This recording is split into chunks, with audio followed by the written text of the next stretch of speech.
बिस्मिल्लाहिर्रहमानिर्रहीम। अस्सलाम वालेकुम नाज़रीन, फरवाज एनबी न्यूज़ के प्लेटफॉर्म से मैं आपका मेज़बान नवाज भुट्टो आपकी खिदमत में हाजिर। नाज़रीन, इमरान खान और प्रोजेक्ट इमरान अपने अंजाम के करीब पहुंच चुके और आने वाला हफ्ता इंतहाई तबाह कुन होगा, यानी प्रोजेक्ट इमरान खान के लिए। और ये भी मैं आपको बताता चलूं कि प्रोजेक्ट इमरान से जुड़े तमाम किरदारों का बाज़ाब्ता तौर पर खात्मे का फैसला किया गया है। नाज़रीन, जिस तरह मैंने आपसे कहा कि प्रोजेक्ट इमरान और प्रोजेक्ट इमरान से जुड़े तमाम किरदारों के खात्मे का वक्त आ गया और इस हवाले से मुसल्लह अफवाज की जो क़यादत है उन्होंने असूली तौर पर ये फैसला कर लिया है कि न सिर्फ प्रोजेक्ट इमरान को हतमी तौर पर वाइंड अप करना है, बल्कि यूं समझ लें कि इससे जुड़े हर किरदार को भी अपने मंतकी अंजाम तक पहुंचाना है, बगैर किसी रियायत के, बगैर किसी रख रखाव के। बिल्कुल इस तरह जिस तरह जनरल जमील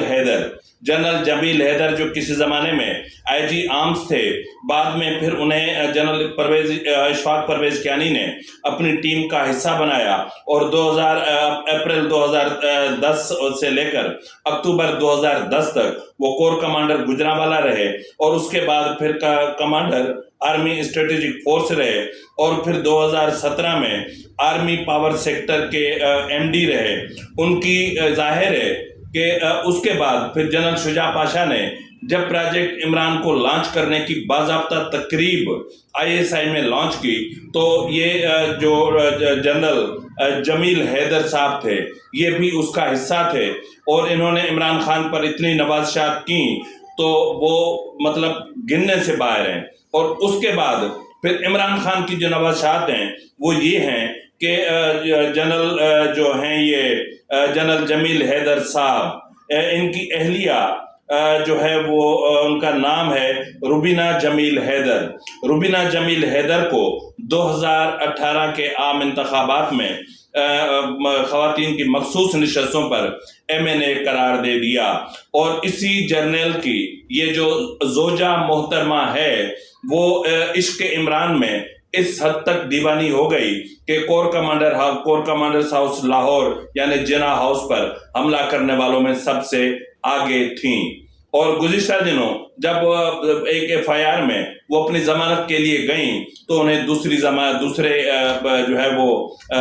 जिना हाउस के हमले से जुड़े एक और केस में गिरफ्तार कर लिया गया। बात सिर्फ यहाँ पर ख़त्म नहीं होती। प्रोजेक्ट इमरान से जुड़े एक इंतहाई अहम तरीन शख्स, यानी जिसको जो इमरान खान का साया तस्वुर किए जाते थे, ये वो शख्स जिसने जहांगीर तरीन को इमरान खान से अलग किया, फिरदौस आशिक अवान समेत वो PTI के रहनुमा जो इमरान खान के बहुत करीब थे उनको इमरान खान से बहुत दूर किया और जो आर्मी अपना ये जो अमरीकी साइफर का जो मामला था उसका भी जो अहम तरीन किरदार रहे, यानी आजम खान जो साबिक वजीर आजम इमरान खान के प्रिंसिपल सेक्रेटरी थे, उनको भी गुज़िश्ता दिनों लापता कर दिया गया। अब जिस तरह मैंने कहा कि आने वाला जो हफ्ता है वो तबाहकुन होगा, वो तबाहकुन कैसे होगा वो मैं आपको बताता हूँ।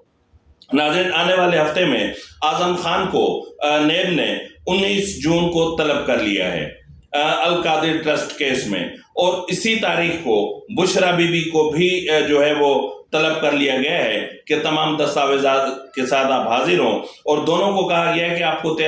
13 जून को तलब किया गया था लेकिन आप नहीं आए और आप मुतवातिर पेश नहीं हो रहे और रिकॉर्ड पेश नहीं कर रहे। इसके अलावा इमरान खान को भी अल कादिर ट्रस्ट केस में 21 जून को तलब कर लिया गया है, नेब ने तलब किया है। और अब देखना यह है कि इमरान खान बुशरा बीबी पेश होते हैं या नहीं होते हैं, और अगर तब तक आजम खान बाजियाब हो जाते हैं तो भी क्या पता कि मुराद सईद की तरह ये भी खुद साख्ता जलावतन हुए हों, क्योंकि आजकल खुद साख्ता जलावतनियां भी बहुत ज्यादा हो रही हैं और जो समझ रहा है कि उनके करप्शन के मामलात सामने आने वाले हैं या उनके गिर्द घेरा तंग होने वाला है तो फिर वो खुद साख्ता जलावतन हो जाते हैं। इसके अलावा नाजरीन, मैं आपको बताता चलूं कि 19 जून को इमरान खान ने जमानतों के 6 केसेस में अदालतों में पेश होना है। इन 6 केसेस में 9 मई के 3 मुकदमात शामिल हैं, जबकि 144 और बगावत और 1-2 और मुकदमात में शामिल हैं जिसमें इमरान खान को शामिल होना है, कोर्ट के सामने पेश होना है। اس کے علاوہ جو اہم ترین بات ہے وہ یہ ہے کہ عمران خان کو آج کل زور سے مذاکرات لگے ہوئے ہیں، یعنی اتنی زور سے عمران خان کو مذاکرات لگے ہوئے ہیں کہ وہ ان کو روکنا بھی چاہ رہا ہے تو بھی وہ مذاکرات کہیں نہ کہیں سے ادھر ادھر سے نکل جاتے ہیں۔ میں جو یہ ان سے بات کرتا ہوں کہ میرے سے بات چیت کرو، کوئی بات چیت نہیں کرتا۔ میں اپنی اسٹیبلشمنٹ آرمی چیف سے اسے کہتا ہوں کہ بات چیت کرو، وہ کوئی بات چیت کرنے کے لیے تیار نہیں ہے۔ پہلے کہتا تھا چوروں سے بات نہیں کروں گا، اور آج بھی کہہ رہا ہے کہ میں بات نہیں کروں گا، میں بات کروں گا تو صرف چیف آف آرمی سٹاف سے بات کروں گا۔ او بھائی، وہ دور گزر گئے جب ببن میاں فاختائیں اڑایا کرتے تھے، اب تمہاری وہ اوقات نہیں رہی، تو اس لیے وقت کی جمع کو سمجھنے کی کوشش کرو۔ اب تمہیں کتنا بھی زور کا مذاکرات آئے، کتنا بھی شدید مذاکرات آپ کو لگے، بھلے مذاکرات نکل جائے، لیکن اب مذاکرات آپ کو نہیں ملیں گے، مذاکرات آپ کے ساتھ نہیں کرنے والی حکومت، اس لیے کہ جس چیز کا چیپٹر کلوز کیا جانا ہو اس سے مذاکرات کس چیز کے۔ ناظرین، اب ہم آتے ہیں کہ جو ہے وہاں اسی ہفتے جہاں اتنے سارے کیسز کا معاملہ چل رہا ہے، وہاں پر یہ بھی ایک اندیشہ ظاہر کیا جا رہا ہے یا امکان ظاہر کیا جا رہا ہے کہ ہو سکتا ہے کہ کل شام تک یا نیکسٹ ویک میں آنے والے چند دنوں میں عمران خان کو گرفتار کر لیا جائے، اور عمران خان کی گرفتاری کا معاملہ بہت جو ہے وہ شدت اختیار کرتا جا رہا ہے، کیونکہ یہ معاملہ صرف حکومت کی سطح پر نہیں بلکہ اسٹیبلشمنٹ کی طرف سے بھی اب کلیئر ڈائریکشنز یا ڈائریکٹیوز آنے لگی ہیں کہ ہم نے اپنے حصے کا کام کر لیا اور اب حکومت کو اپنا حصے کا کام کرنا چاہیے۔ تو ایک توقع ظاہر کی جا رہی ہے کہ عمران خان آنے والے 3 دنوں میں یا پھر کل اتوار کے روز تک گرفتار کر لیے جائیں گے۔ اسی کے ساتھ ہی اپنے میزبان نواز بھٹو کو دیجیے اجازت، فی امان اللہ۔